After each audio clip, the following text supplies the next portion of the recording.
তাহলে অবশেষে আমাদের পুচপা ধরা পড়লো। তাহলে পুলিশের জালে।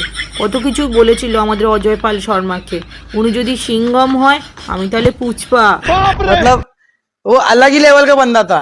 কত কিছু বলে অজয় পাল শর্মাকে ভয় দেখিয়েছিল। বুঝো, এটা পলতার মাটি, এখানে কোনো দমকানো চমকানো যাবে না, এটা পলতার মাটি, আমি এখানে রাজা, আমি এখানে কিং, পুচপা আমি এখানে। এই সব বলে আর শেষে আমাদের পুচপা কিনা ধরা পড়ে গেল পুলিশের জালে। এটা শুনে আমার কিন্তু খুবই খারাপ লাগলো। বলেন কি?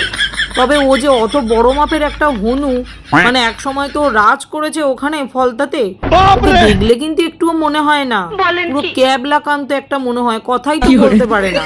সে নাকি আবার একখানা যন্ত্র পিস ছিল।